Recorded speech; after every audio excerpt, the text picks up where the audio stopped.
Kama Mungu amekuteua akakubariki, jitahidi sana usimalize mwaka bila kubariki wenzako. Narudia tena, ukipata bahati, Mungu amekuteua, amekubariki. Kama amekubariki afya, jitahidi unawatembelea wasio na afya, unawatia moyo. Amen. Kama amekubariki fedha, narudia, ili ufanikiwe, jitahidi usimalize mwaka hujawabariki wengine, kwa sababu huweka kwa mtu anayejua anaenda kumpa mtu wake. Sio kwamba wanaofanikiwa wana fedha sana au wana uwezo sana, na Biblia imesema watu wangu wanaangamia kwa kukosa maarifa. Sipendi mtu anayemsaidia anifuate tena, kwa sababu nakuhamu mikisha kusaidia wewe, endelea na mambo yako. Ukisema unanishukuru mimi nilitoka huko Yera nikiwa maskini, nimefika hapa nilipo, kuna watu walitia mkono. Kwa hiyo nilikataa, nikasema hamna kuja. Ananiambia huko nyumbani, niambia sipo. Kwa sababu niona anataka nishakuja, nimemaliza kazi iliyotumwa na Mungu ili ikuwa sadaka, mwacha kaendelee na tutakutana kwenye tukio lingine. Kwa hiyo ni mvivu kidogo ndivyo nilivyo. Na ndio maana naona hata hao ambao nimewasomesha wengine si wajui hata kwa wanaishi wapi. Lakini shawasomesha. Wasomesha. Na sikuwasomesha mimi. Aliyowasomesha ni nani? Ni Mungu. Sisi sote ni mali ya Mungu. Miongoni mwetu anakuwepo mmoja anapewa karama. Akipewa karama, Mungu humuinulia watu. Unapokuwa na karama, usiseme nitafikeje. Wewe itumikie karama yako, alafu Mungu atakupa watu wake. Upendo una gharama kubwa sana. Msifikiri upendo ni mwepesi. Upendo una maumivu makubwa sana.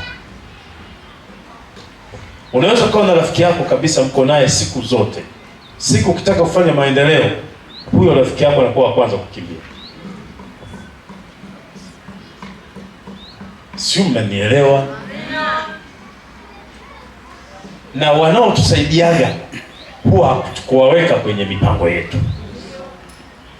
Wale tuliokaa nao, tukaishi nao, tukatembea nao, tukawasaidia, huwa hawatutii moyo. Mimi nimehudhuria mambo mengi sana. Si kwamba nikifika pale kwenye tamasha huwa najifunzaga jambo, huwa naanza kuangalia. Nasema hivi, rafiki yake huyu yuko wapi? Naanza kuangalia, hayupo, naweka alama moja. Rafiki yule si rafiki yake yule, naweka mbili. Napataga somo la kuandika usiku, naandika. Hakuna marafiki wa kweli kama Yesu. Amen. Amen. Amen. Haya ndio ukweli. Tuna marafiki feki. Tuna marafiki wa uongo. Yupo rafiki yuko tayari wewe uende, sio nisemeje, sio mnanielewa? Yaani yupo rafiki ambaye wewe kila siku unaweza kuenda unapika, unamtembelea hospitali, unafanya nini? Siku wewe hata mtoto akiumwa atakuuliza tu usiku, mtoto anaendeleaje? Mungu amponye. Hao ndio marafiki tulionao, na si jambo la kawaida. Mungu anatupa hao makusudi ili tubadilike fikra zetu. Sisi leo ni kina nani mpaka leo tunashuhudia zawadi kubwa? Hii zawadi ni kubwa kwako mchungaji. Maana gari hili litaenda kuhubiri Injili. Lakini gari hili ni ishara ya upendo kwa Mungu kwako.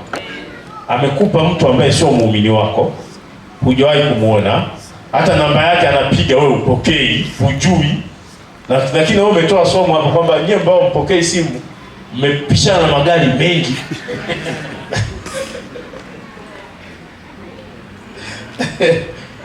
Baada kusema hayo, mchungaji, mimi ni washukuru, muendelee kutuombea.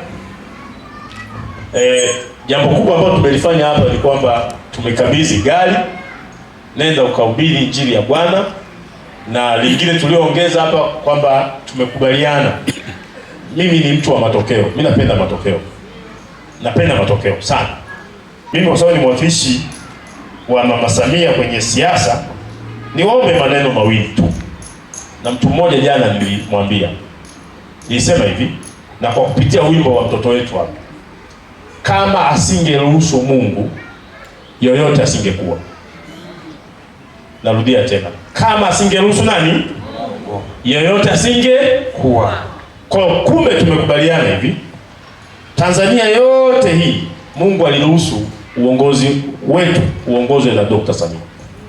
Ndio aliyeruhusu. Ukikataa una matatizo kichwani. Uongo? Aliyeruhusu nani? Kwa sababu hakuna namna yote ya kumzuia Mungu kwa jambo lolote. Kwenye nchi hivyo hivyo, Mungu alijua kwamba baada ya John Pombe Magufuli nitawaletea Rais Dr. Samia Suluhu Hassan. Sio sisi. Sio sisi. Sasa hapo mtu anune asinune, lakini sio ukinuna unamnunia nani? Manake kwa wimbo wa mtoto wetu amesema Mungu akiamua sekunde ni. Sasa Mungu ameamua Dr. Samia Suluhu Hassan atuhudumie Tanzania. Sasa niwaombe kwa somo langu hili, tumuombee, kwa sababu nilikuwa na chati na mtu mmoja hivi, nilikuwa naongea na waziri, niambia hivi, kazi ya rais akiamka asubuhi unaona ilivyokuwa ngumu. Anapokea wizara hii, wizara sio ya maendeleo ya jinsia, wizara ya afya, wizara ya ulinzi, sio wizara ya nini, kichwa ni hiki kimoja hivi. Bila kuwa na Mungu hapo utaweza? Tukisema ni Mungu ambaye alibariki tunakosea. Unaweza kutuzomea kwa sababu hautuelewi tunachoongea. Tunaongelea mamlaka. Tunaongelea nini? Na anayeweka mamlaka kwamba iendelee au si? Anayewefanya tuwe na mamlaka ni Mungu peke yake. Kwa hiyo usiulize kwa nini leo Dr. Samia ndio rais wetu. Mungu alitaka awe ndio rais wetu. Mpigie makofi Mungu. Mpigie mengi makofi Mungu. Amen. Amen.